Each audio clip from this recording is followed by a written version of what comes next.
এভাবে রাক্ষসের মতো মনে হয় আমি খাই। তো চলো ব্লগটা শুরু করি। আজকের ওয়েদারটা না অনেক সুন্দর, সকালবেলা উঠে এরকম সবুজ সবকিছু দেখতে ভালো লাগে। আর এটা আমাদের কাকা শ্বশুরের গাছে অনেক অনেক কাঁঠাল ধরছে। চলো অনেক সকাল হয়েছে, একটু চা খাই। চার কালারটা না একদম অসাম। এরকম চা দেখলে আর কি সকালে একদম মনটা ফ্রেশ হয়ে যায়। একদম কড়া কড়া চা আসলে না আমার কাছে লাগে সকালে উঠলে চা না খেলে সারাটা দিন যেন খারাপ যায়। আর সকাল মানে চা, মানে চা দিয়ে যে কোনো আইটেম খাওয়া যায়। বিস্কিট, নিমকি, চানাচুর, সব রকমের আইটেম। বৃষ্টি পড়লে চা, গরম লাগলে চা, মানে অল টাইম চা খেতে হবে। তো চলো দুপুরে ঝটপট একটু চিংড়ি মাছ বের করছিলাম, এটাই আজকে পেঁয়াজ দিয়ে ভাজি করব। আজকে না বেশ কিছু রান্না করতে ইচ্ছে করতেছে না, যাই হোক চিংড়ি মাছ দিয়ে ভাত খেলাম।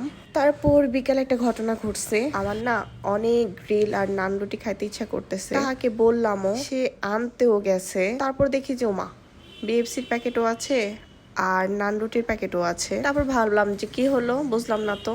তারপর আমার জামাই বলতেছে তা নাকি বিএফসি চিকেন খাইতে ইচ্ছে করতেছে, গ্রিল খাবে না সে, যেহেতু আজকে দুপুরে ভালো মন্দ রান্না করতে পারি নাই, তাই জন্য এগুলো খাইতে ইচ্ছা করছে নাকি তার। আমার কথা হয়েছে যে কোনো একটা নিয়ে আসবে, তাই না? আমার জন্য একটা, তাদের জন্য একটা। যা মনটারে বুঝাইয়া আমার খাবার নিয়ে আমি বসে পড়ছি। কিন্তু মনে মনে একটু কষ্ট লাগতেছে, কারণ বিএফসি চিকেন আমার অনেক পছন্দ। যাই হোক আমারটা নিয়ে আমি চুপ মতো খাই। এই ফার্স্ট টাইম ওদের জন্য আলাদা আমার জন্য আলাদা নিয়ে আসছে, তাই আমি একটু অবাক হয়েছি আর কি। কিন্তু আজকে এটা হতে হলো, গ্রিলটা একদমই মজা ছিল না। নাকি আমার মনের ভুল কে জানে, নাকি বিএফসি চিকেন খাবো বলে মজা লাগেনি কি জানি, আমি বুঝতে পারতেছি না। যাই হোক ওদিকে তো আর তাকানো যাবে না, কারণ আমি গ্রিল খাইতে চাইছি। বাপ ছেলের জন্য আনছে বিএফসি, মেয়ের জন্য আনছে সিপি, আর আমার জন্য আনছে গ্রিল। কারণ মেয়ে আবার বিএফসি চিকেন খেতে পারে না, অনেক ঝাল, তাই তার জন্য সিপির চিকেন আনলো। তো আমার একটু মজা লাগতেছে না, কি করবো বুঝতেছি না। অনেক কষ্ট করে নিজের ধৈর্যটাকে কন্ট্রোল করে যা দিয়ে দিলাম, এটা তুমি খাও এটা আমি খাবো। কে বলছে তোমাকে বিএফসি চিকেন আনতে? আল্লাহ, তুমি বসে বসে গ্রিল খাও,